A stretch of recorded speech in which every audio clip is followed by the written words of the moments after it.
Headlines के बाद एक बार फिर से नमस्ते भारत, जहां पर लगातार सुबह 6 बजे से एबीपी न्यूज पर दिल्ली हिंसा से जुड़ी हुई बड़ी कवरेज, संवेदनशील कवरेज, निष्पक्ष कवरेज लगातार जारी है, जिसमें पल पल का अपडेट हम आप तक पहुंचा रहे हैं। देखिए, दिल्ली में तनाव के बीच हालात शांतिपूर्ण है। बीती रात दिल्ली में कोई हिंसा नहीं हुई, जो एक अच्छी खबर है। हालांकि दिल्ली के कई इलाकों में धारा 144 लागू कर दी गई है। नॉर्थ ईस्ट दिल्ली में स्कूल बंद है। एक राहत भरी खबर यह भी है कि आज दिल्ली के सभी मेट्रो स्टेशन खुले हुए हैं। और देखिए, दिल्ली के हालात को लगातार काबू में लाने की कोशिश की जा रही है।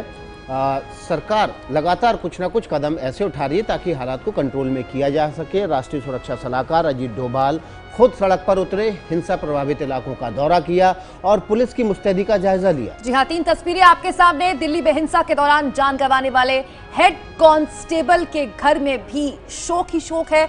हेड कांस्टेबल रतन लाल का आज अंतिम संस्कार होना है, लेकिन परिजन शव के साथ प्रदर्शन करना शुरू कर चुके हैं। सुबह से परिवार वाले मांग कर रहे हैं कि रतन लाल को शहीद का दर्जा मिले, परिवार में किसी एक को उनकी जगह नौकरी पर रखा जाए। 3 तस्वीरें आपके सामने। बड़ी खबर और राहत की खबर यह है कि दिल्ली में आज सुबह से शांति है।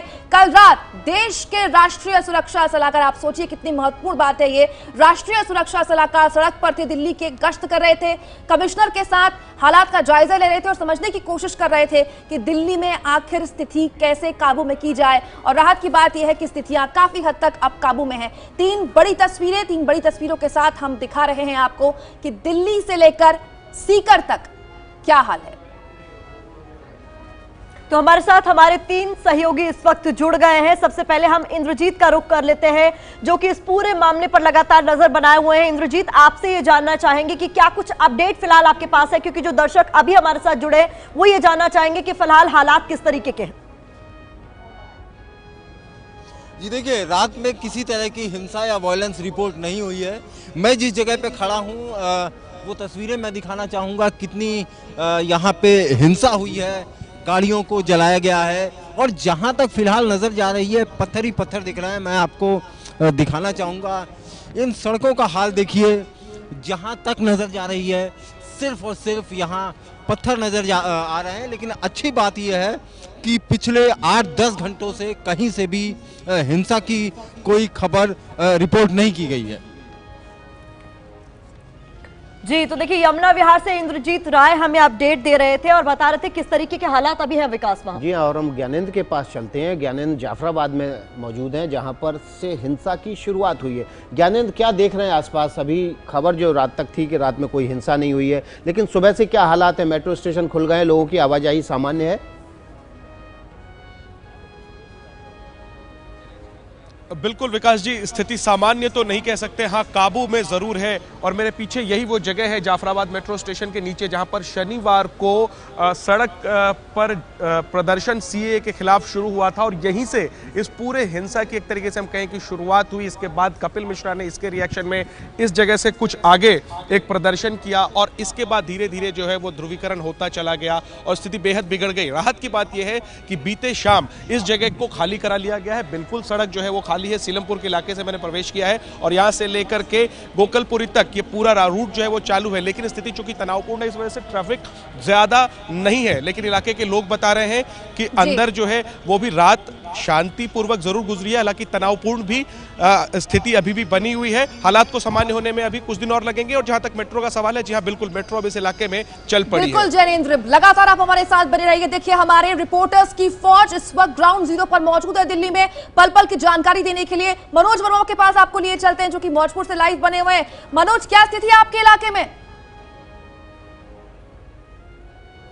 जी बिल्कुल, देखिए मैं मौजपुर चौराहे पर मौजूद हूं और पैरामिलिट्री फोर्स को यहां पर चौराहे पर जो है लगाया गया है और पूरे रास्ते पर पैरामिलिट्री फोर्स मौजूद हैं मौजपुर चौराहे पर और लोगों की नॉर्मल आवाजाही है। जो लोग हैं अब घरों से निकले हैं, थोड़ी सी ढिलाई बरती गई है और देखिए सड़क पर चारों तरफ आपको जो है पैरामिलिट्री फोर्स के जो जवान हैं वो आपको नज़र आएंगे। लेकिन ये जो सड़क है उसको अभी भी बंद रखा गया है। सामने इस सड़क पर अभी भी किसी को आने की, गाड़ियों को आने की इजाज़त नहीं है। नॉर्मल जो लोग हैं वो यहाँ पर चल रहे हैं और एहतियात के तौर पर पैरामिलिट्री फोर्स को यहाँ लगाया गया है और हालात बिल्कुल सामान्य नज़र आ रहे हैं इस वक्त। और इसी तरीके से जो है हालात आगे जो इलाके हैं वहाँ पर भी सामान्य ही बने हुए हैं। जी जी तो देखिए, मौजपुर से मनोज वर्मा हमारे साथ लाइव है। जैनेंद्र ने जाफराबाद से हमको अपडेट दिया। इसके अलावा इंद्रजीत राय हमारे साथ यमुना विहार से थे। तो हर जगह हालात फिलहाल काबू में दिखाई दे रहे हैं, लेकिन हिंसा की जो तस्वीर है उसकी निशानदेही आज भी अभी भी ग्राउंड जीरो पर देखने को मिल रही है।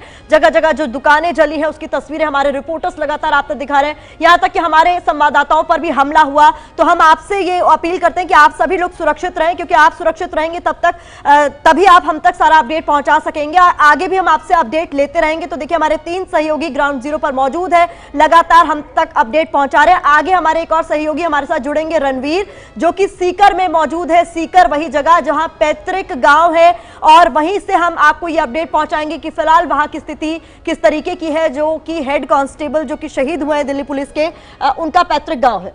जी हाँ, बिल्कुल। और देखिए, हम एबीपी न्यूज़ लोगों से भी अपील कर रहा है कि शांति बनाए रखें, सांप्रदायिक सौहार्द बनाना बहुत ज़रूरी है। जो हिंसा हुई है उससे किसी का लाभ नहीं होने वाला है, बल्कि सबसे ज़्यादा नुकसान हमारा आपका ही होगा।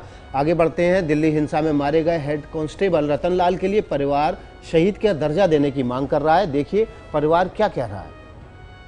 हेड कांस्टेबल रतन लाल जी का पार्थिव शरीर जब उनके गांव पहुंचा तो ग्रामीण गुस्से और शोक में सड़क पर धरने पर बैठ गए। मेरे साथ रतन लाल जी के भाई हैं। सर, क्या नाम है आपका? सुंदरलाल। सुंदरलाल जी, क्या आप लोगों की बेसिक डिमांड है?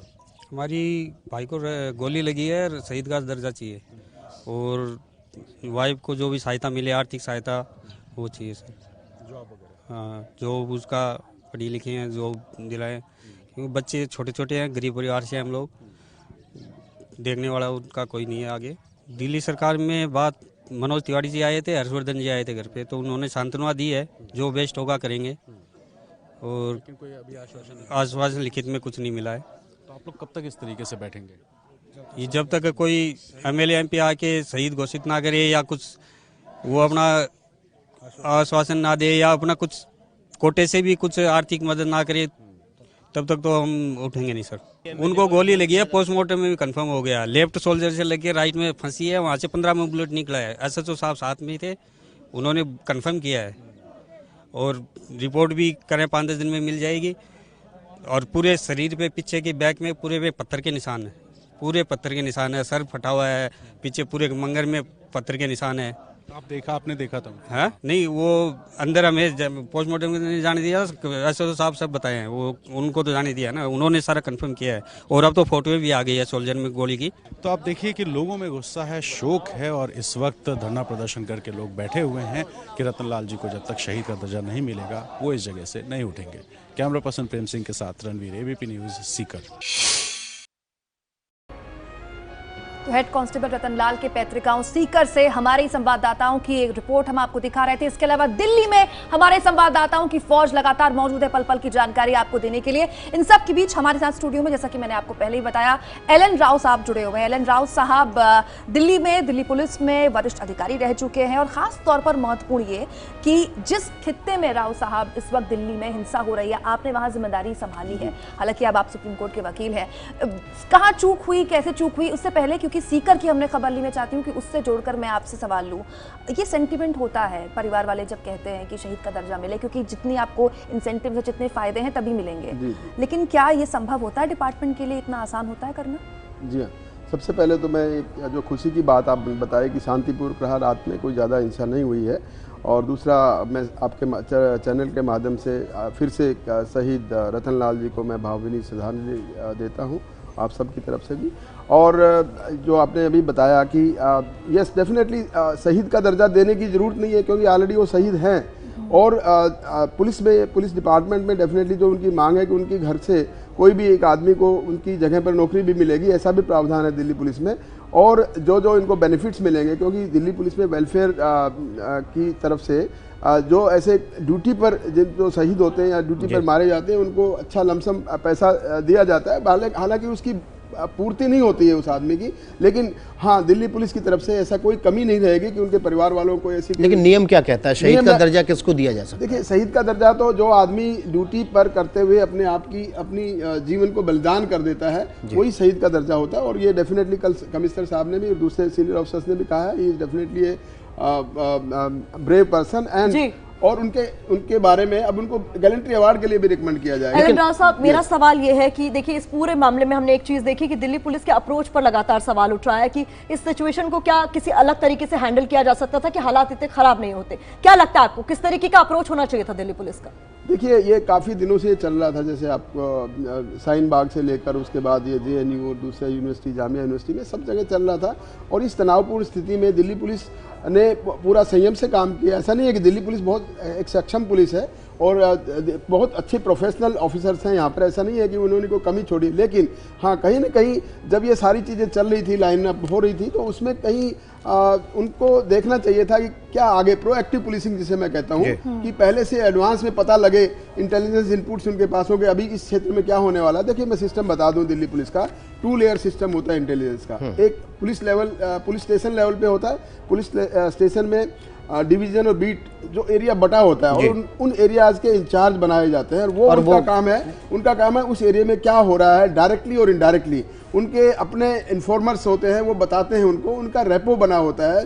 जो SHO उस एरिया का होता है उसको चाहिए कि नहीं, उनको मतलब चूंकि राव साहब आपकी बात अगर आसान भाषा में दर्शकों के आगे रखूं तो मतलब कहीं न कहीं इंटेलिजेंस थोड़ा कलेक्ट करने में थोड़ी कमी रही। लेकिन राव साहब जो लोकतांत्रिक रूप से चुने हुए प्रतिनिधियों की जिम्मेदारी होनी चाहिए थी, जो काम प्रतिनिधियों को करना चाहिए था, रात भर NSA सड़कों पर घूम रहे हैं, उन इलाकों में जा रहे हैं कि जहां सांप्रदायिक तनाव था, वहां विधायक क्यों नहीं गए? क्या उनकी जिम्मेदारी नहीं थी? चीज है, विधायक और MP जितने भी अपने इलाके में चलते हैं उनको पब्लिक को उनके बारे में फेथ होता है, वो एक पब्लिक का फेस होते हैं। वो अगर अपने इलाके में जाएं और शांति बनाए रखने की अपील करें तो लोगों पे असर पड़ता है उसका। तो ये मैं कल जैसे MLA साहिबान सारे राजघाट पे चले गए, इससे बेटर ये होता कि वो अपने अपने इलाके में जाते और जाके लोगों से अपना रास्ता क्रिएट करते, उनसे डायलॉग्स करते, उनको बताते, समझाते कि वायलेंस से किसी का फायदा नहीं। जैसे आप बता रहे हैं सभी की वायलेंस से किसी को फायदा हुआ, सब नुकसान ही नुकसान हुआ है, लाखों की प्रॉपर्टी। दिल्ली पुलिस पे केवल जिम्मेदारी थोप देना और अपना पल्ला झाड़ लेना गलत है। ये दिल्ली सरकार, पुलिस केजरीवाल सरकार को नहीं करना चाहिए। डेफिनेटली ये देखिए, जनप्रतिनिधि चुने हुए जितने भी हैं उन सब की जिम्मेवारी है, केजरीवाल सरकार को भी चाहिए।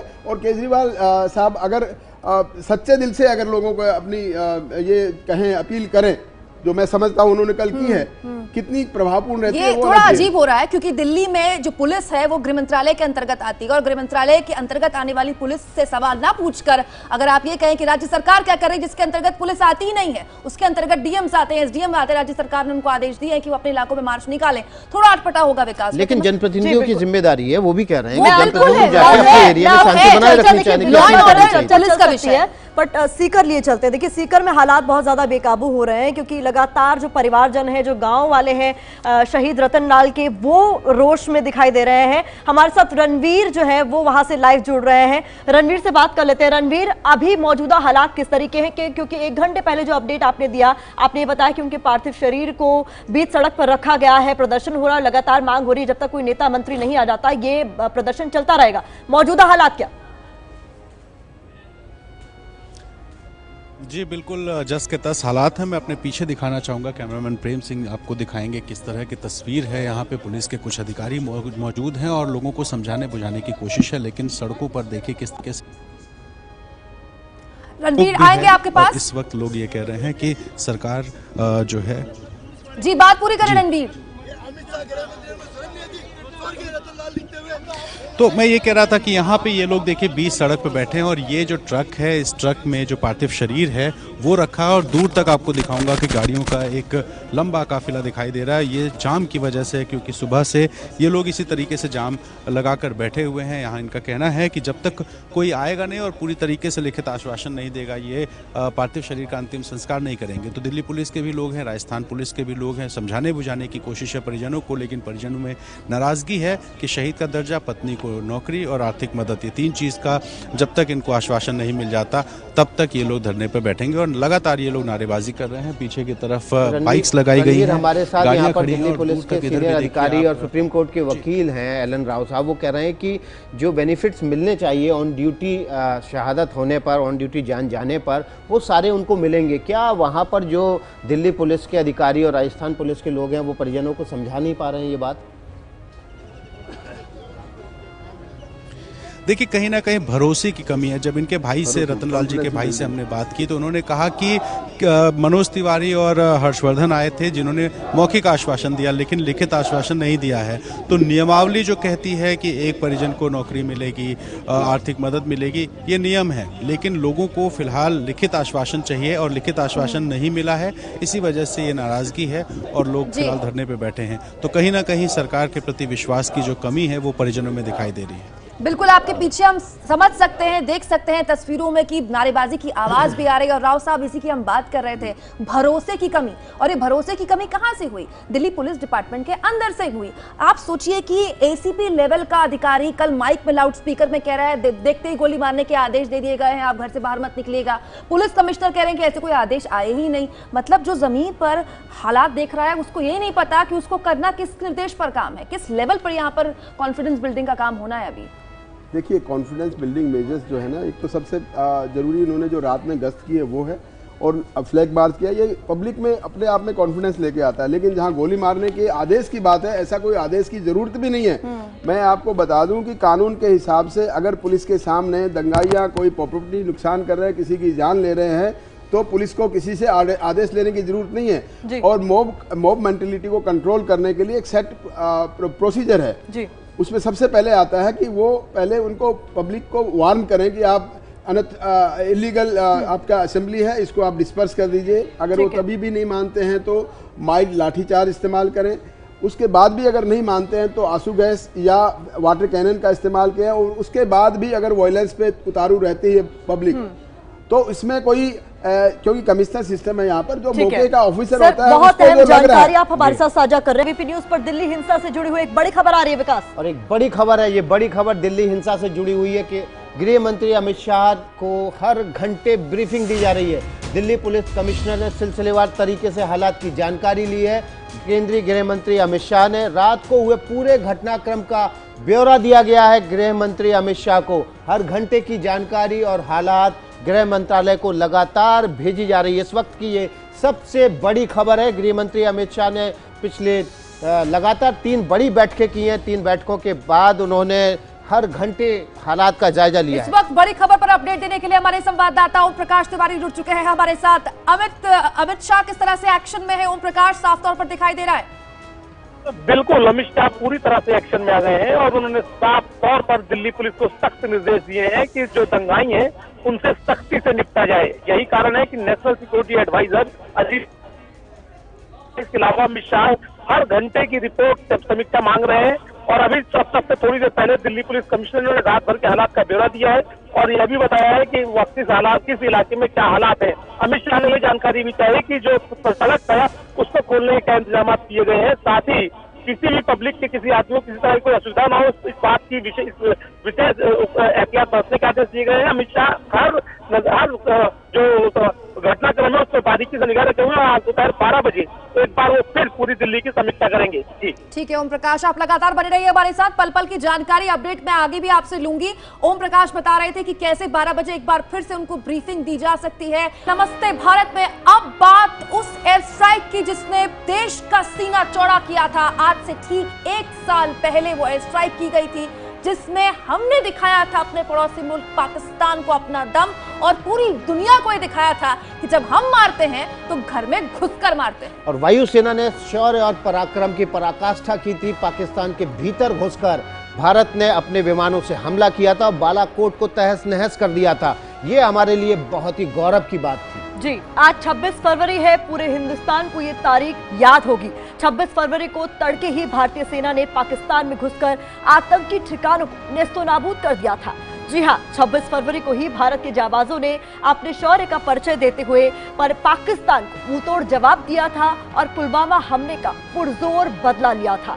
पाकिस्तान में जैश ए मोहम्मद के ठिकानों पर भारतीय वायुसेना के मिराज 2000 लड़ाकू जहाजों ने बमबारी की थी, जिसमें कई आतंकियों की मौत हो गई थी। देखिए, कई सारे विंडोज में वो तस्वीरें हमने आपके सामने रखी हैं जो इस दिवस को, आज की तारीख की अहमियत को बताती हैं कि किस तरीके से हमने पाकिस्तान को बता दिया था कि हम में जो दम है वो किसी से कम नहीं, और हमने दिखाया था कि घर में घुसकर कैसे मारा जाता है। कई आतंकियों की इस बमबारी में मौत हो गई थी, हमने कई सारे ठिकानों को नेस्तो नाबूद कर दिया था। देखिए, अलग अलग टाइमलाइन हमने आपके सामने रखी है, लेकिन आज वो 26 फरवरी है जिस दिन बालाकोट में एयर स्ट्राइक की गई थी। तो देखिए, F-16 को हमने मार गिराया था। अभिनंदन आपको याद होंगे, जिनका किस तरीके से भारत ने स्वागत किया था जब वो अटारी वाघा बॉर्डर पर आए थे। वो तस्वीरें भी एबीपी न्यूज पर आपने देखी थी, किस तरीके से 60 घंटे तक दुश्मन मुल्क में वो रहे और अपनी बात पर अड़े रहे कि मैं जवाब नहीं दूंगा। चाय पी वहां दुश्मन के घर में और वापस आए मुस्कुराते हुए। वो तस्वीर भी आप सभी ने देखी थी। और आज उसी बालाकोट एयर स्ट्राइक की आपको हम बता रहे हैं कि वर्षगांठ है, 1 साल पूरे हो चुके हैं।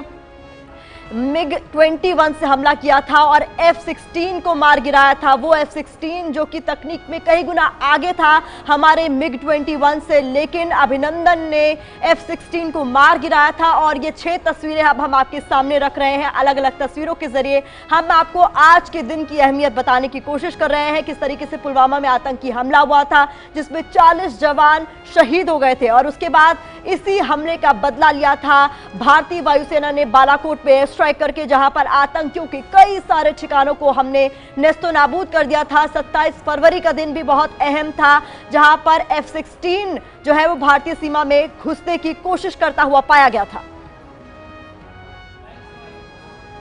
It is 1 year has gone past and we look back with satisfaction.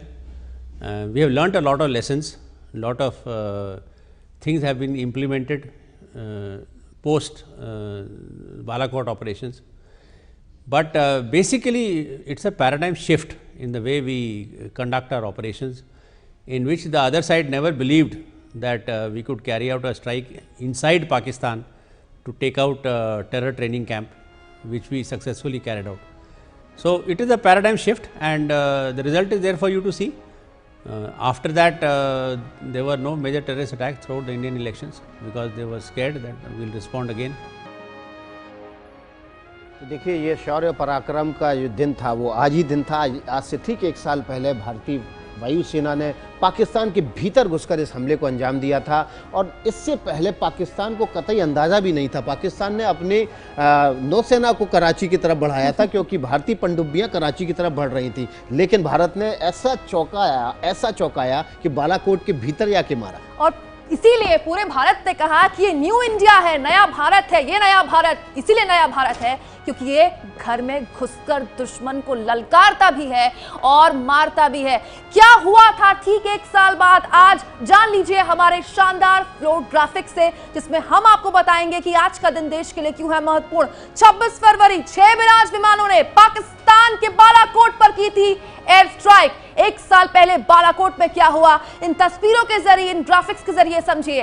Pakistan से हमला कर लौटे मिराज 2000 विमान 19 मिनट में पूरा ऑपरेशन हो गया। सोचिए, पूरे 20 मिनट भी नहीं लगे हमारे जवानों को 1 साल पहले बालाकोट में ये तबाही मचाने में। ध्यान भटकाने के लिए राजस्थान बॉर्डर की तरफ हम बढ़े, इसीलिए पाकिस्तान घबरा गया, वो नर्वस हो गया और इधर हमने अपना काम कर दिया। ध्यान भटकाने के लिए पाकिस्तान को एक चकमा दिया गया था हमारी तरफ से, स्पाइस बम। जी हां, 100 किलो के 2000 बमों से लैस लड़ाकू विमान, जिन्होंने ताबड़तोड़ बालाकोट में जिस तरह से एयर स्ट्राइक की, तबाह कर दिया पूरा खित्ता।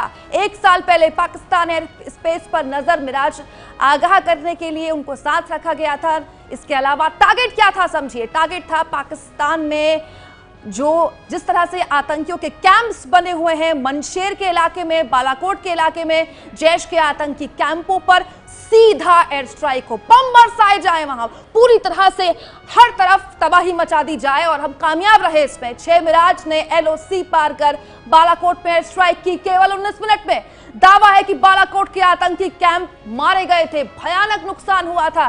पाकिस्तान मुंह दिखाने लायक नहीं रहा था किसी को। कई दिनों बाद विदेशी पत्रकारों को घुमा रहा था कि देखिए, यहां तो एक चूहा भी नहीं मरा, घने जंगल थे, हालात बहुत खराब थे। उसके बावजूद भी सब कुछ किया इंडियन एयरफोर्स ने। 19 मिनट में यह दिखाया दुनिया को इंडियन एयरफोर्स ने कि कैसे नया भारत न सिर्फ अपने जवानों का बदला लेना जानता है, बल्कि सीना ठोक के दावा करना भी जानता है कि हां, हमने किया है ये। कुमकुम, जब आप ये पैकेज दिखा रही थी, जब ये ग्राफिक्स दिखा रही थी, मैं और विकास ये बात कर रहे थे कि 19 मिनट में 350 लोगों का सफाया हो गया। एक आध मिनट और टिक जाते तो क्या हालत होती और पाकिस्तान मैं बताऊं, इसमें एक चीज़ मिसिंग थी जो मैं आपको बता दूं। इसमें जो एस लेजर मिसाइल का इस्तेमाल किया गया था, उसकी खासियत ये है कि वो पिक्चर देखकर अटैक करती है। उसको लोड कर दिया जाता है पिक्चर, उस इलाके को आइडेंटिफाई करके फिर अटैक करती है और भीतर घुसने के बाद सिर्फ एक होल के जरिए घुसती है, होल करती हुई घुसती है, अंदर जाके फटती है। तो बिल्डिंग बाहर से भले ही आपको टूटी फूटी ना दिखाई दे, नेस्ता नाबूद ना दिखाई दे, लेकिन अंदर सब कुछ तबाह हो जाता है। मतलब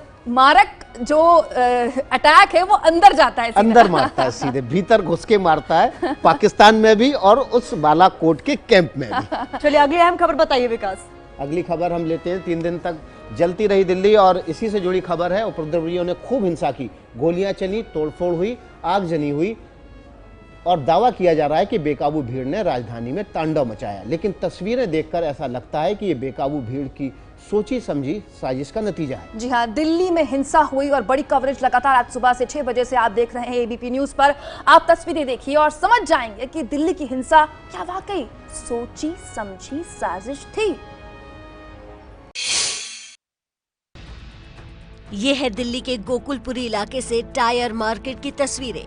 टूटी हुई दुकानें और दुकानों से निकलता हुआ काला धुआं उपद्रवियों के तांडव की कहानी बयां कर रहा है। तस्वीरों में आप देख सकते हैं कि जो पूरी की पूरी जो ये मार्केट थी उसको उपद्रवियों ने आग के हवाले कर दिया और आग यहाँ पर अभी भी इस वक्त इस पूरी मार्केट में ये देखिए धूं धूं कर करके ये जो दुकान जल रही है, अभी भी यहाँ पर आग लगी हुई है। आगजनी की ऐसी ही घटना दिखाती ये तस्वीर बाबरपुर की है, जहां एक ऑटो मैकेनिक की दुकान का शटर तोड़कर उसमें आग लगा दी गई। इन तस्वीरों में साफ तौर पर देखा जा सकता है कि कैसे दंगाइयों ने भरी मार्केट में खास तौर पर एक दुकान को टारगेट कर उसमें आग लगाई है। ऐसी ही एक तस्वीर भजनपुरा से भी देखने को मिली, जहां बीकानेर स्वीट्स की एक दुकान में दंगाइयों ने आग लगा दी। दंगाई न सिर्फ दुकानों को आग के हवाले कर रहे थे, बल्कि चुन चुन कर घरों को भी निशाना बना रहे थे। ऐसे में सवाल उठता है कि कहीं ये सोची समझी साजिश के तहत तो नहीं किया गया। जिस हिसाब से चुन चुन कर एक खास तरीके से दुकानों और मकानों में आग लगाई जा रही है, ऐसे में ये मानना मुश्किल है कि ये एक बेकाबू भीड़ का काम है, जैसा कि दावा किया जा रहा है। देखिए एबीपी न्यूज एक जिम्मेदार चैनल है और लगातार ये संवेदनशील कवरेज हम आपको दिखा रहे हैं और एक जिम्मेदार चैनल होने के नाते अपील भी आपसे कर रहे हैं कि आप इस तनावपूर्ण माहौल में शांति बनाए रखें। देखिए सवाल पूछा जा रहा है, सवाल ये कि दिल्ली में हिंसा की साजिश की बात आखिरकार क्यों की जा रही है, और सवाल पूछना वाजिब भी है, क्योंकि दरअसल नागरिकता कानून के विरोध में के नाम पर जिस तरह से हिंसा को अंजाम दिया गया, उससे सवाल उठ ही रहे हैं। जी हाँ, ऐसा लगता था जैसे चुन चुन कर टारगेट करके दुकानों को नुकसान पहुंचाया गया, बोर्ड देखकर दुकानों को नुकसान पहुंचाया गया। इसीलिए हम बार बार ये सवाल पूछ रहे हैं कि क्या इस हिंसा के पीछे कोई साजिश है? हो सकती है।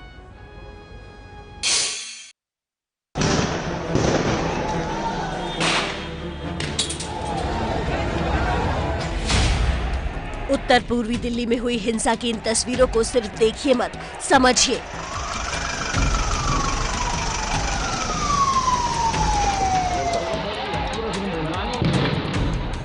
गाड़ियां फूकी गई, दुकानें जलाई गई, घर जलाए गए,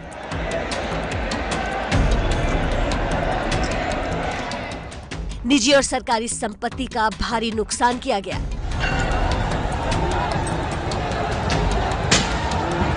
देखिए तस्वीरों में आपको इस वक्त नजर आएगा बीकानेर की एक दुकान है, जिस पर जो उपद्रवी हैं उन्होंने फिलहाल उसे आग के हवाले कर दिया है। कुछ कदमों की दूरी पर ही दूसरी ये घटना है, यहाँ पर भी आगजनी साफ तौर पर तस्वीरों में दिखाई दे रही है। और ये सब हुआ नागरिकता कानून के विरोध और समर्थन में हुए प्रदर्शन के बाद भड़की हिंसा के दौरान। लेकिन सवाल ये कि कानून का विरोध करने वाली ये भीड़ दुकानों और घरों को ही निशाना क्यों बना रही थी? जब विरोध सरकार का करना था तो बेकसूर लोगों के आशियाने क्यों फूंक दिए गए? कारोबारियों की क्या गलती थी? उनके खून पसीने की कमाई को खाक क्यों कर दिया गया? किसी गरीब की दुकान को बर्बाद क्यों किया गया? कुछ ऐसे ही सवाल उठाए AIMIM चीफ असदुद्दीन ओवैसी ने। Why did you allow that whole tire market to be burned down? Why didn't you give protection to the fire engines to go and extinguish that fire over there? That is why I say that this is not a communal right. This cannot be called a communal right. Owaisi को इस हिंसा में साजिश की बू आ रही है, लेकिन ओवैसी ही नहीं, जो भी इन तस्वीरों को देख रहा है उसके जहन में यही सवाल है कि उपद्रवियों ने चुन चुन कर लोगों के घरों, दुकानों और गाड़ियों को ही निशाना क्यों बनाया। क्या ये सब एक रणनीति या किसी सोची समझी साजिश के तहत हुआ?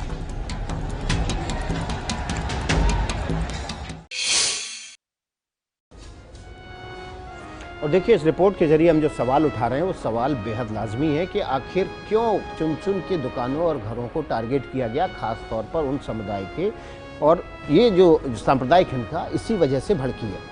अगली खबर की तरफ बढ़ते हैं। दिल्ली सरकार दिल्ली पुलिस पर आरोप लगा रही है कि पुलिस की नाकामी से हिंसा बढ़ी है। दिल्ली सरकार आरोप इसलिए लगा रही है क्योंकि वो जानती है कि दिल्ली पुलिस अंतर्गत आती है गृह मंत्रालय के और गृह मंत्रालय अंतर्गत आता है केंद्र सरकार के। लेकिन पुलिस दावा कर रही है कि हिंसा से निपटने के लिए दिल्ली पुलिस तैयार थी। लेकिन दिल्ली सरकार और दिल्ली पुलिस ने दावा तो बहुत कुछ किया है, और इस दावे के पीछे की सच्चाई क्या है, दावे क्या है, इस रिपोर्ट के जरिए देखिए। दिल्ली का एक हिस्सा 3 दिनों तक हिंसा में जलता रहा। आपके टीवी स्क्रीन पर ऐसी तस्वीरें हैं जिसमें दिख रहा है कि पुलिस के सामने ही हिंसा होती रही और पुलिस लाचार दिखी। सभी विधायकों का एक जो कॉमन शिकायत थी वो ये कि पुलिस का संख्या बल बहुत कम है, पुलिस की संख्या बहुत कम है और पुलिस को नीचे पुलिस को एक्शन लेने की पावर्स नहीं है।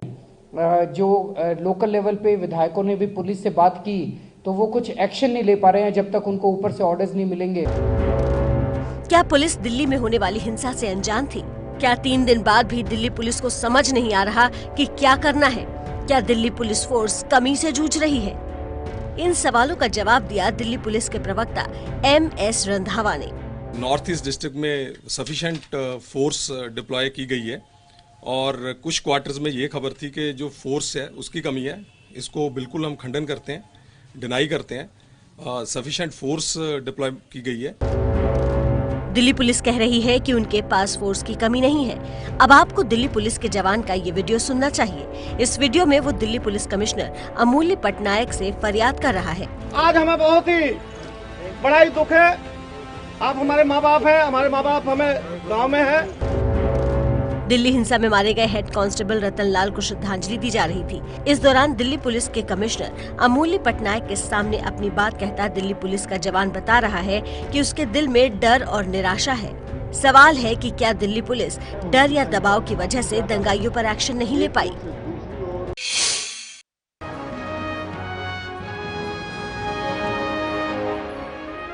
ब्रेक के बाद आपका स्वागत है। 8:51 हो रहे हैं। आप हमारी खबरों को हमारे सोशल मीडिया प्लेटफॉर्म पर देख सकते हैं, अपनी राय दे सकते हैं, हमसे सवाल पूछ सकते हैं और हमारी खबरें आप अपने दोस्तों और रिश्तेदारों के साथ शेयर भी कर सकते हैं। दिल्ली हिंसा की बड़ी कवरेज लगातार एबीपी न्यूज पर जारी है। इस बीच मेरे हाथ लगा है एक अखबार जिसमें दिल्ली पुलिस ने शांति की अपील की है। तो ये अपील हम अपने दर्शकों को दिखाना चाहेंगे। मैं चाहूंगी कि क्लोज फ्रेम में हम आपको ये दिखा सकें कि क्या कुछ अपील की गई है। इसमें देखिए साफ तौर पर लिखा गया है कि अफवाहों पर आप ध्यान न दें और उपद्रवियों के खिलाफ कड़ी कार्रवाई की जाएगी। दिल्ली पुलिस शांति बहाल करने की लगातार कोशिश कर रही है। ये पूरा इश्तेहार हमने आपके सामने रख दिया। तो ये एक प्रमुख अखबार है हिंदी का जहां पर ये शांति की अपील करता हुआ ये आप एडवर्टाइजमेंट देख सकते हैं दिल्ली पुलिस का, जहां पर उन्होंने साफ तौर पर लिखा है कि देखिए हमारी तरफ से पुरजोर कोशिश की जा रही है शांति स्थापित करने की, आप इसमें सहयोगी बनिए, लेकिन उपद्रवियों के खिलाफ कड़ी कार्रवाई की जाएगी। तो ये अखबार की जो है अहम एडवर्टाइजमेंट है जो हमने आपको बताई, क्योंकि दिल्ली हिंसा पर लगातार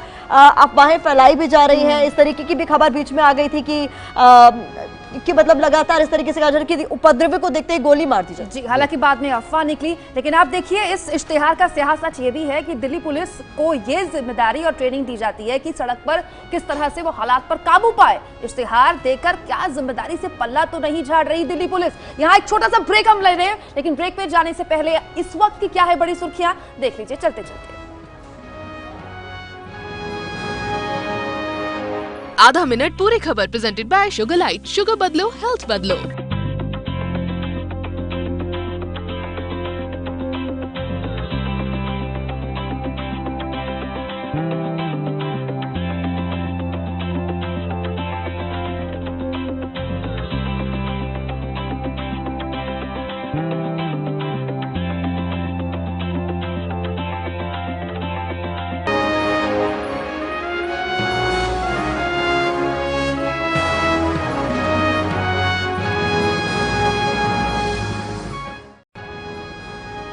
तो नमस्ते भारत में एक बार फिर से आप सभी दर्शकों का स्वागत है, जहां हर बड़ी खबर पर हम सुबह से लगातार आपको अपडेट दे रहे हैं। देखिए, सुबह 6 बजे से लगातार आप खबरों को नए अंदाज में देख रहे हैं। इस सेगमेंट में बात होगी कि अमेरिकी राष्ट्रपति ट्रंप के दौरे से भारत को क्या कुछ मिला। हमारे साथ पूर्व राजनयिक SD मुनि साहब जुड़े हुए हैं। आज सुबह से हमने आपको दिल्ली हिंसा से जुड़ी हर खबर भी दिखाई है और हम आपको दिखाएंगे दिल्ली हिंसा की लगातार कवरेज के दौरान कुछ ऐसी खबरें भी रहीं जो हम आपको दिखा नहीं सके हैं। जी हाँ, हमारे साथ राव साहब जुड़े हुए हैं। हम उनसे पूछेंगे कि कैसे, माफ कीजिएगा, मुनी साहब जुड़े हुए हैं। हम पूछेंगे कि कैसे जो 36 घंटे का अमेरिका के राष्ट्रपति डोनाल्ड ट्रंप का दौरा है भारत को क्या देकर गया है।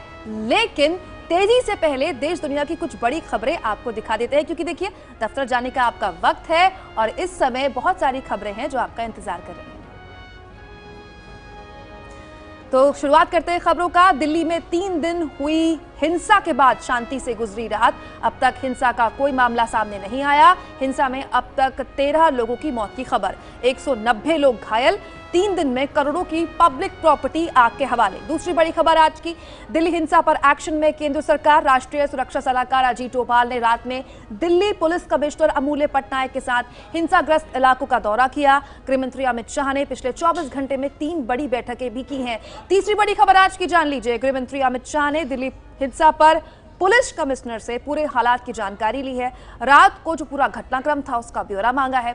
दिल्ली पुलिस कमिश्नर लगातार हाई लेवल बैठक कर रहे हैं और मुख्यालय में आज हाई लेवल बैठक फिर से होने वाली है।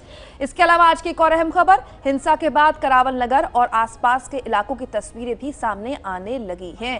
घरों और दुकानों का सामान सड़क पर मलबे में तब्दील है। भयानक नुकसान हुआ है लोगों को। कई लोगों की दुकानें उपद्रवियों ने आग के हवाले कर दी। चारों ओर हिंसा के निशान अभी भी दिल्ली की सड़कों पर बाकी है। इसके अलावा दिल्ली के करावल नगर में हिंसा के दौरान उपद्रवियों ने सुरक्षा बलों पर किस तरह से हमला किया था उसकी तस्वीरें भी अब वायरल हो रही हैं। शिवपुलिया के पास उपद्रवियों ने पैरामिलिट्री फोर्स के जवानों पर खौलता हुआ गर्म पानी डाल दिया। गर्म पानी गिरने से 2 जवान बुरी तरह से झुलस गए, घायल हो गए। उन्हें ठंडा दूध एक तरह से उनके जख्मों में लगाया गया ताकि उन्हें राहत मिले। तो कुछ और अहम खबरें भी आपके सामने हम रख देते हैं। देखिए, आधी रात को दिल्ली हिंसा को लेकर दिल्ली हाई कोर्ट ने की सुनवाई। रात 12:30 बजे जस्टिस S मुरलीधर ने अपने घर पर जस्टिस GS सिस्तानी के साथ सुनवाई की। घायलों को बड़े सरकारी अस्पतालों में भेजने का आदेश दिया। आज करीब 2 बजे इसकी आगे की सुनवाई होने वाली है। उत्तर पूर्वी दिल्ली से 3 दिनों से चल रही हिंसा के बाद सारे मेट्रो स्टेशन खोल दिए गए हैं। पिंक लाइन पर जाफराबाद और मौजपुर समेत गोकुलपुरी, जोहरी इनक्लेव और शिव विहार मेट्रो स्टेशन बंद किए गए थे, जिन्हें अब खोल दिया गया है। इसके अलावा अगली अहम खबर भी जान लीजिए, दिल्ली हिंसा के कारण उत्तर पूर्वी दिल्ली के सभी स्कूल बंद रहने वाले हैं। CBSE ने 86 स्कूलों में 10वीं और 12वीं की आज की परीक्षा रद्द कर दी है। इसके अलावा अगली अहम खबर भी जान लीजिए, दिल्ली हिंसा में शहीद हुए हेड कांस्टेबल रतन लाल की मौत पर बड़ा खुलासा हुआ है। पत्थर लगने से नहीं बल्कि गोली लगने से उनकी जान गई। पोस्टमार्टम रिपोर्ट के मुताबिक गोली बाएं कंधे से घुसकर दाहिने कंधे में जाकर उनको लगी थी। इसके अलावा दिल्ली हिंसा को लेकर जामिया कोऑर्डिनेशन कमेटी के लोगों ने मुख्यमंत्री केजरीवाल के घर का घेराव किया। उपद्रवियों पर कार्रवाई की मांग को लेकर यह पूरा हंगामा किया गया। और बढ़ लेते हैं आगे, कुछ और खबरें आपको दिखा देते हैं। उत्तर पूर्वी दिल्ली के अलावा आसपास के इलाकों में भी पुलिस ने जारी किया है अलर्ट। नोएडा, गाजियाबाद में भी लगाई गई है धारा 144। चारों ओर सुरक्षा के कड़े इंतजाम किए गए हैं। कई इलाकों में पुलिस ने की है फ्लैग मार्च। गाजियाबाद में भी भारी पुलिस बल का बंदोबस्त किया गया है। यूपी के अलीगढ़ में नागरिकता कानून के विरोध प्रदर्शन में हुई हिंसा के बाद अलीगढ़ प्रशासन ने इंटरनेट पर आज रात तक रोक लगाई है। दिल्ली में हिंसा के बाद यूपी के कई शहरों में हाई अलर्ट है। मुरादाबाद और संभल में भी पुलिस ने रात में पैदल मार्च किया है और लोगों से शांति बनाए रखने की अपील की है। दिल्ली के पूर्व मुख्यमंत्री मनीष सिसोदिया ने दिल्ली के लोगों को अफवाह से बचने की हिदायत दी है। साथ ही दिल्ली वासियों से सोशल मीडिया पर गलत वीडियो न डालने की अपील भी की है। दिल्ली हिंसा के खिलाफ शांति मार्च निकालेगी कांग्रेस। कांग्रेस के कार्यकर्ता 3 बजे AICC हेडक्वार्टर से राजघाट तक निकालेंगे मार्च।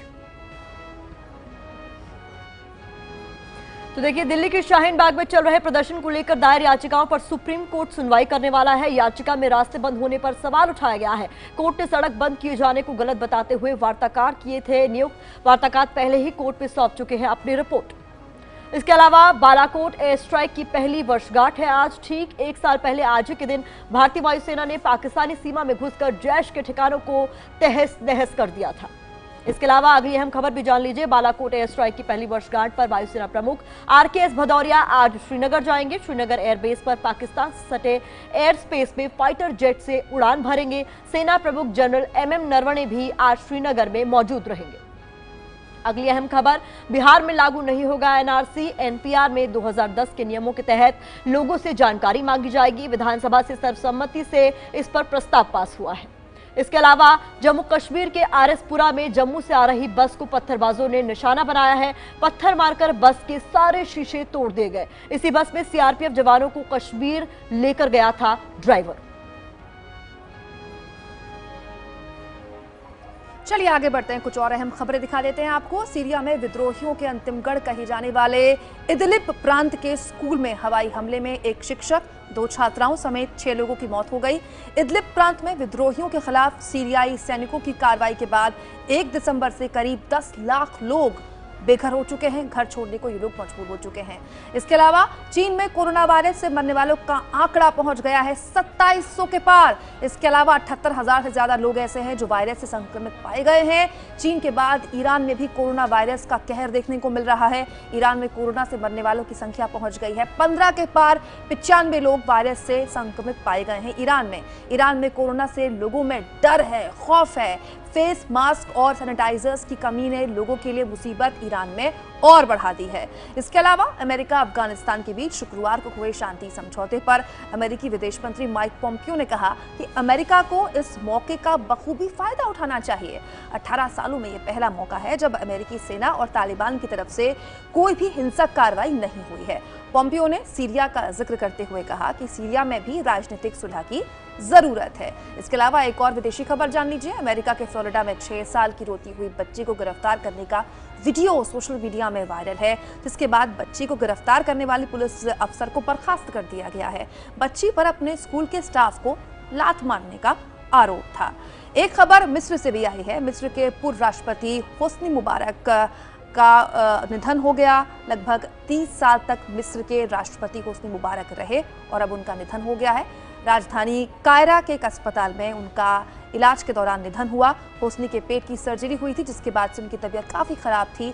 होस्नी मुबारक ने 30 सालों तक मिस्र की सत्ता पर राज किया। 9 साल पहले 2011 में सेना ने उन्हें राष्ट्रपति के पद से हटा दिया था। तो ये आज की बड़ी खबरें हम तीनों ने आपके सामने रख दी कुछ यूं। प्रतिमा, तो देखिए, अमेरिकी राष्ट्रपति ट्रंप के दौरे की बात हमने आपको कहा था कि कुछ खबरें जो जल्दबाजी में आपसे छूट जाती है वो बताने के बाद हम उस खबर की भी बात करेंगे। तो हमारे साथ खास मेहमान भी जुड़े हुए हैं। कुमकुम, हम चर्चा की शुरुआत कर लेते हैं। SD मुनी, पूर्व राजनयिक हमारे साथ जुड़े हुए हैं। मुनी साहब, देखिए मेरे पीछे क्या लिखा हुआ है, 36 घंटे का नफा नुकसान।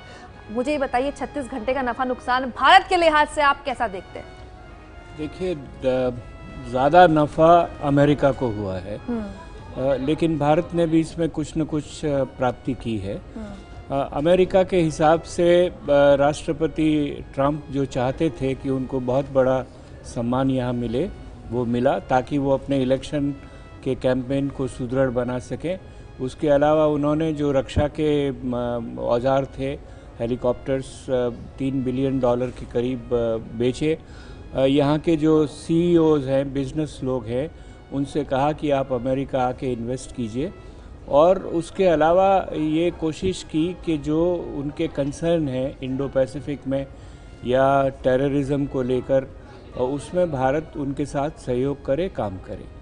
तो कुल मिलाकर ज़्यादा फ़ायदा मैं समझता हूँ अमेरिका को हुआ, लेकिन भारत को भी इसकी प्राप्ति हुई है।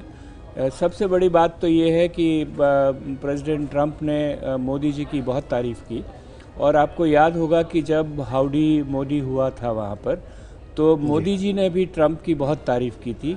तो मैं समझता हूँ ये रिटर्निंग द कॉम्प्लीमेंट उसको कह सकते हैं। लेकिन उन्होंने ये भी कहा कि ये बहुत सशक्त और स्ट्रांग नेता है जो भारत की सभी समस्याओं को समाधान निकालने में सक्षम होंगे। और इस तरह से जो सेंसिटिव मुनी साहब, मैं ये जी मुनी साहब, आपको रोकना चाहूंगी, आपसे ये चर्चा हमारी आगे भी जारी रहेगी, लेकिन ट्रंप ने अपने इस विजिट के दौरान क्या कुछ कहा है ये आपको सुन लेना चाहिए।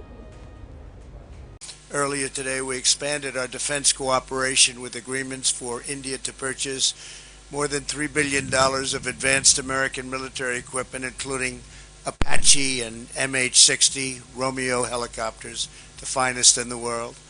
These deals will enhance our joint defense capabilities as our militaries continue to train and operate side by side.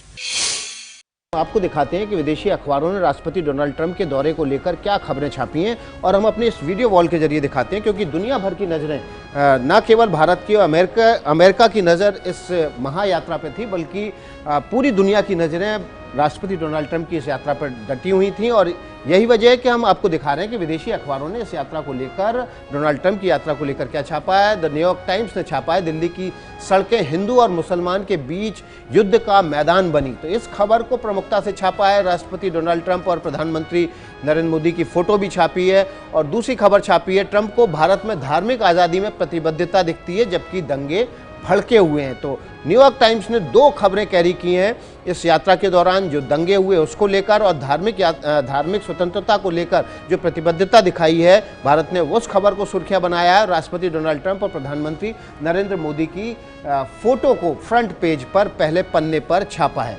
इसके अलावा हम चाइनीज़ अखबारों की बात कर लेते हैं। चाइना डेली ने क्या छापा है वो हम आपको बता देते हैं। चाइना डेली ने छापा है कि mega rally welcomes Trump to India, Trump का भारत में महारैली से स्वागत हुआ है। तो इस खबर को सुर्खियां बनाकर छापा है चाइना डेली ने, और उसकी वजह है कि अहमदाबाद के मोटेरा क्रिकेट स्टेडियम में जो बड़ा स्वागत समारोह हुआ था उसको महारैली चाइना डेली ने नाम दिया है। तो चाइना डेली ने इस खबर को, जो अहमदाबाद के मोटेरा स्टेडियम में थी, उसको सुर्खियां बना के छापा है। इसके अलावा वाशिंगटन पोस्ट ने क्या छापा है वो हम आपको बता देते हैं। ट्रंप का भारत दौरे का दूसरा दिन, दिल्ली में हिंसा, ट्रंप ने मोदी को धार्मिक स्वतंत्रता पर समर्थन दिया।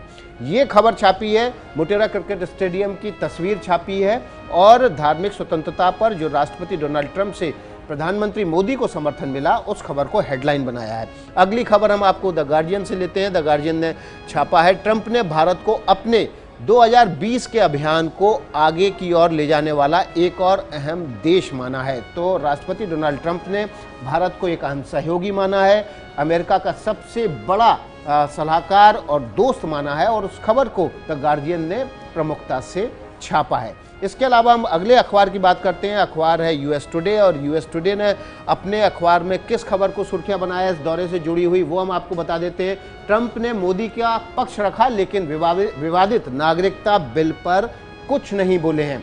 तो CAA पर जो माना जा रहा था कि राष्ट्रपति डोनाल्ड ट्रंप इस पर कुछ कमेंट करेंगे, वो नहीं बोला, और उस खबर को यूएस टुडे ने अपनी पहले पन्ने की खबर बनाया है। और इस खबर को लेकर, राष्ट्रपति डोनाल्ड ट्रंप के इस दौरे को लेकर पूरी दुनिया की नजरें थी। ये भी दिखा रहा है कि किस तरह से सारे दुनिया के बड़े देशों के बड़े अखबारों ने इस खबर को सुर्खियां बनाई। बताइए, ऐसी बड़ी कवरेज आपको और कहां मिलेगी? सुबह 6 बजे से लगातार न सिर्फ आपको देश की बड़ी खबरें हम दिखाते हैं, बल्कि विदेशी अखबारों की सुर्खियां भी रख देते हैं आपके सामने। लगातार ये विशेष चर्चा चल रही है कि डोनाल्ड ट्रंप के 2 दिवसीय भारत दौरे से हमें क्या कुछ मिला। तो एसडी मुनि साहब हमारे साथ बने हुए हैं। सर, हम जो चर्चा कर रहे थे उसमें मेरा सीधा सा सवाल ये है कि आम लोगों को इस मुलाकात से क्या मिला?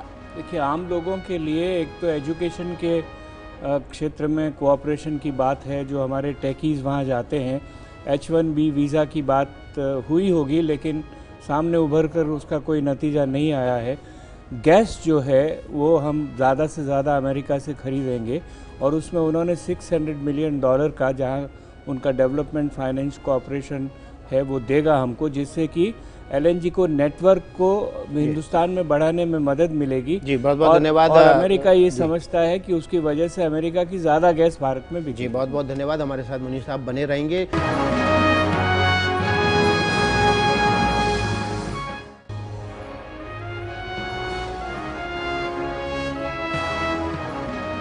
नमस्ते भारत देख रहे हैं आप। इस वक्त की एक बड़ी खबर आपको बता देते हैं, जो दिल्ली हिंसा से जुड़ी हुई आ रही है। खबर यह है कि हिंसा की वजह से मरने वालों की संख्या में इजाफा हुआ है। ये संख्या बढ़कर 15 हो गई है। जब बुलेटिन की शुरुआत हमने की थी सुबह 6 बजे, तो आपको ये जानकारी दी थी कि हिंसा में मरने वालों की संख्या 13 है। अब 2 और लोगों की इस मामले में मौत हो गई है। अस्पताल में ये लोग एडमिट थे। और बड़ी खबर इस वक्त ये है कि 15 लोगों की मौत दिल्ली में हुई हिंसा में हो गई है। तो दिल्ली हिंसा में अब तक 15 लोगों की मौत हो चुकी है।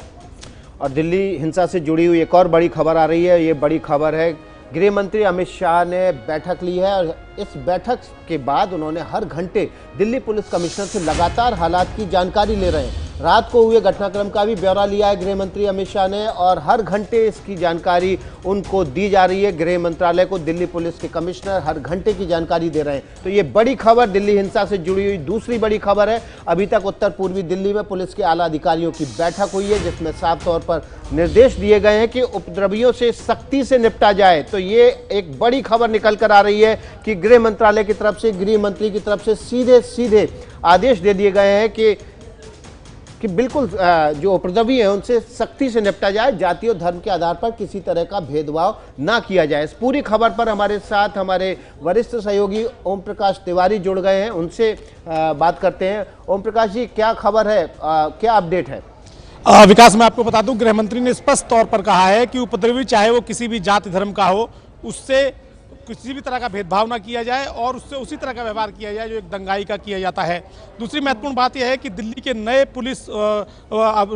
वरिष्ठ पुलिस आयुक्त कानून व्यवस्था SN Srivastava north east Delhi पहुंच चुके हैं, जहां पर इस समय वो तमाम बड़े अधिकारियों की मीटिंग ले रहे हैं। और आज इस मीटिंग के बाद नॉर्थ ईस्ट दिल्ली में पुलिस की सख्ती दिखेगी। साफ तौर पर कहा गया है कि दंगाइयों से कड़े तौर पर निपटा जाए और यह भी स्पष्ट कर दिया गया है कि कोई भी दंगाई कहीं भी हो उसके साथ किसी तरह की कोई रियायत न दी जाए। विकास, बिल्कुल, मैं आऊंगी आपके पास ओम प्रकाश तिवारी, क्योंकि दिल्ली पुलिस को साफ कह दिया गया है ना धर्म के आधार पर ना जात के आधार पर भेदभाव नहीं होगा, जो कानून तोड़ेगा एक्शन होगा। इस बीच एक और बड़ी खबर दिल्ली हिंसा से जुड़ी हुई ये कि राष्ट्रीय सुरक्षा सलाहकार आज भी दिल्ली की सड़कों पर गश्ती दे सकते हैं। बता दें आपको, आज सुबह ही एबीपी न्यूज ने आपको बताया था कि कल पूरी रात दिल्ली के हिंसाग्रस्त इलाकों में राष्ट्रीय सुरक्षा सलाहकार अजीत डोभाल खुद मौजूद थे पुलिस कमिश्नर के साथ। उन्होंने हालात का जायजा लिया। आज फिर डोभाल नॉर्थ ईस्ट दिल्ली का दौरा करेंगे।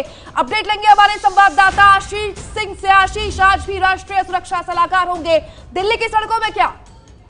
जी हाँ, बिल्कुल, आज भी नेशनल सिक्योरिटी एडवाइजर खुद जितने भी डिस्टर्ब इलाके हैं सभी का दौरा करेंगे और कल देर रात भी उन्होंने हर एक डिस्टर्ब इलाके का दौरा किया था जहां पर क्लैशेस हुए हैं, वायलेंसेस हुई हैं और समाज के तमाम तबकों से उन्होंने मुलाकात की थी। खासकर मुस्लिम समुदाय को भी मुलाकात करके उनके रिप्रेजेंटेटिव्स को भरोसा दिलाया है कि पूरी पर्याप्त सुरक्षा व्यवस्था की जाएगी। किसी भी तरह का कोई मिसक्रिएंट अगर सामने आता है तो उनके खिलाफ कड़ी से कड़ी कार्रवाई की जाएगी। बड़ी बात यह है कि पूरा जो कमांड है, जो कंट्रोल है अब डिस्टर्ब इलाकों में शांति बहाली का, वो दिल्ली पुलिस नहीं बल्कि नेशनल सिक्योरिटी एडवाइजर ने खुद अपने हाथों में ले लिया है और इसी वजह से वो उन्होंने कल रात भी इन सभी इलाकों का दौरा किया। आज भी वो इन सभी इलाकों का दौरा करेंगे, खुद जाएंगे। और मैं फिर दोहरा दूं कि कोशिश ये है कि सभी समुदायों को मिल करके, जैसा उन्होंने कल रात अश्योर किया है कि एब्सोल्यूट सुरक्षा प्रदान की जाएगी और अब ये इंश्योर किया जाएगा कि ये सभी डिस्टर्ब इलाकों में शांति बहाली जल्द से जल्द हो सके। जी, आशीष कुमार सिंह, आप लगातार बने रहिए। तो तीन बड़ी खबरें दिल्ली हिंसा से जुड़ी हुई हमने आपके सामने रख दी।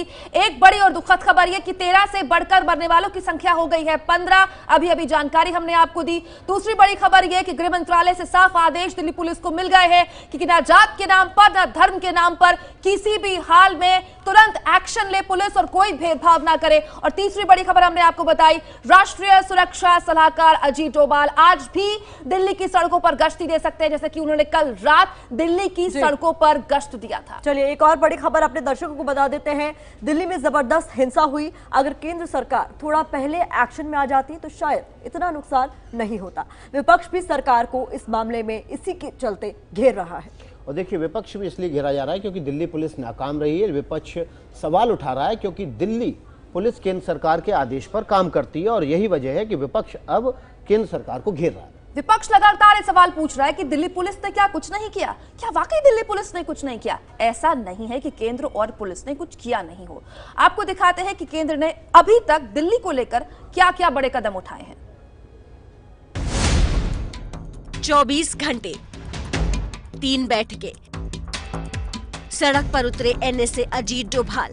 ये है दिल्ली में पिछले 2 दिनों से जारी हिंसा पर केंद्र सरकार का एक्शन। दिल्ली में हुई हिंसा पर गृह मंत्री अमित शाह लगातार दिल्ली पुलिस से अपडेट लेते रहे। 24 जनवरी को रात 10 बजे से 12:30 बजे तक बैठक की। दिल्ली पुलिस कमिश्नर, गृह सचिव, IB के अधिकारी बैठक में मौजूद रहे। इसके बाद भी दिल्ली में हिंसा नहीं थमी। गृह मंत्री ने एक बार फिर दोपहर करीब 12 बजे बैठक की। इस बैठक में बीजेपी, कांग्रेस के प्रतिनिधि भी बुलाए थे और दिल्ली के मुख्यमंत्री भी बैठक में शामिल हुए। दिल्ली हिंसा पर गृह मंत्रालय की बैठक में फैसला, अफवाह फैलाने वालों पर कड़ी नजर रखी जाएगी। पुलिस और स्थानीय विधायक के बीच बेहतर समन्वय हो, इलेक्ट्रॉनिक सर्विलांस और ड्रोन के जरिए कड़ी निगरानी रखने के निर्देश। पुलिस बल के सहयोग के लिए अर्धसैनिक बल बढ़ाए जाएंगे। पीस कमेटियां गठित करके सहयोग लेने के भी निर्देश। मंगलवार को दोपहर में हुई बैठक के बाद भी गृह मंत्री अमित शाह ने तीसरी बैठक की। इस बैठक में दिल्ली पुलिस के विशेष आयुक्त SN श्रीवास्तव, गृह मंत्रालय के अधिकारी शामिल थे। सूत्रों ने यह भी दावा किया कि बैठक शाम 7 बजे शुरू हुई और 10 बजे तक चली। इन सब के बीच मंगलवार रात में NSA अजीत डोभाल ने हालात का जायजा लिया।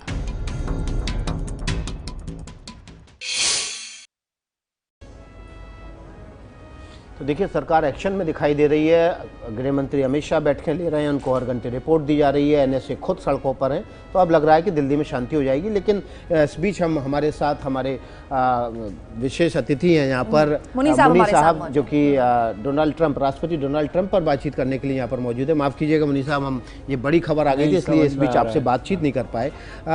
भारत को क्या मिला इस पूरे दौरे के दौरान? भारत के हाथ में क्या आया? अमेरिका आप कह रहे हैं कि बहुत सारी चीज़ें लेके गया, लेकिन भारत के आम नागरिक को क्या मिला इस दौरे से? मैंने आपको बताया था कि जो एग्रीमेंट हुए हैं, संक्षेप में यही कहता हूं कि जो भी कमिटमेंट्स किए हैं वो कहां तक फलीभूत होंगे वो देखना पड़ेगा हमको। और उसमें ख़ास तौर से एजुकेशन और एनर्जी के सेक्टर में और काउंटर टेररिज्म के सेक्टर में कहाँ तक उनकी मदद से हम इन समस्याओं से जूझ सकते हैं, इसको भी देखना पड़ेगा। ये सहयोग चल रहा है, आगे कितना फलता है उसको देखना पड़ेगा। SD मुनी साहब, बहुत शुक्रिया आपका। और फिर से मैं माफी मांगूंगी आपको, क्योंकि दिल्ली से बड़ी खबर हमें आ गई तो हमें आपको यहाँ पर रोकना पड़ा। और शुक्रिया, आपने अब जानकारी हमें दी थी। तो कुल मिलाकर बड़ी खबरें जो थी हमने आपके सामने रखी। और इस बीच एक और बड़ी खबर आ रही है। जी हाँ, बड़ी खबर है, सेंसेक्स गिरावट के साथ खुला है। एक बार फिर से शेयर बाजार से आ रही है बड़ी खबर। इस वक्त की बड़ी खबर यह कि गिरावट के साथ खुला है शेयर बाजार। तो क्या जो संकेत डोनाल्ड ट्रंप के यात्रा से मिले, जो बहुत अच्छे संकेत नहीं थे, बताया जा रहा था कि बहुत कुछ हासिल नहीं हुआ भारत को, वो सेंटिमेंट लेकर क्या सेंसेक्स आज खुला है 265 अंकों की गिरावट। हालांकि कोई बहुत बड़ी गिरावट नहीं मानी जाएगी, लेकिन जब शेयर बाजार लगातार वोलेटाइल हो, ऊपर नीचे हो रहा हो, तो 265 की गिरावट भी बड़ी मानी जाती है। दिल्ली हिंसा से जुड़ी हुई हर बड़ी खबर आप देख रहे हैं अपने चैनल ABP न्यूज पर। और ABP न्यूज लगातार अपील कर रहा है कि शांति बनाए रखिए, संयम बनाए रखिए। और इस बीच एक बड़ी खबर आपको दे देते हैं दिल्ली हिंसा से जुड़ी हुई जो आ रही है सामने, वो ये है कि दिल्ली हिंसा के दौरान जान गंवाने वाले हेड कांस्टेबल रतन लाल के परिजनों को मनाने के लिए झुंझुनू के सांसद सीकर पहुंचे हैं। परिजन शव के साथ प्रदर्शन कर रहे हैं। परिवार वाले शहीद का दर्जा देने की मांग पर लगातार अड़े हुए हैं। हेड कांस्टेबल रतन लाल का गांव तेहावली लोकसभा झुंझुनू में आता है। ऐसे में झुंझुनू के सांसद नरेंद्र जी हम यहाँ आए हुए हैं। नरेंद्र जी, आप यहाँ लोगों के बीच में धरने में पहुंचे हैं, इन लोगों की जो मांगे हैं उस पर क्या कहेंगे? हम सहमत हैं इसी बात से, क्योंकि इन्होंने देश के लिए प्राण दिए हैं, काम करते हुए प्राण दिया है। और बड़ा ही हम शोक प्रकट भी करते हैं इसके लिए कि इतनी जो निंदनीय घटना है, ये बहुत ही गलत हुआ है। और हम इन्हीं के साथ हैं। और हमारी पार्टी ने और सरकार ने ये कहा है कि निश्चित रूप से हम शहीद का दर्जा देंगे, कल या परसों घोषणा कर देंगे। हाँ, कल इनके जो क्वार्टर मकान है उस पर भी मंत्री जी आकर के गए हैं और उन्होंने भी वहाँ कह दिया। हमारे पास भी फोन आ गए, अभी श्वेतानंद जी भी आ रहे हैं, उनकी भी बात होगी। आपके सामने बात अभी करवा भी देंगे दिल्ली से भी। रतनलाल जी के परिजन भी यहाँ बैठे, इनसे भी बात कर लेते हैं। सर, ये बताइए, सांसद जी यहाँ आए हुए हैं, सांसद जी कह रहे हैं रिटर्न में देने को तैयार है और कल या परसों तक शहीद का दर्जा दे देंगे, तो अभी आप लोग क्या करेंगे? नहीं सर, आजकल ईमेल फैक्स बहुत सी सुविधा है, हो जाती है तुरंत। कल दिल्ली में मनोज तिवारी जी और हर्षवर्धन जी आए थे, उनके जाते ही शाह जी का सोशल मीडिया पे वो घूमने लग गया स्वर्गीय रतनलाल जी का। तो क्या शहीद का नहीं घूम सकता है? शहीद का भी घूम सकता है।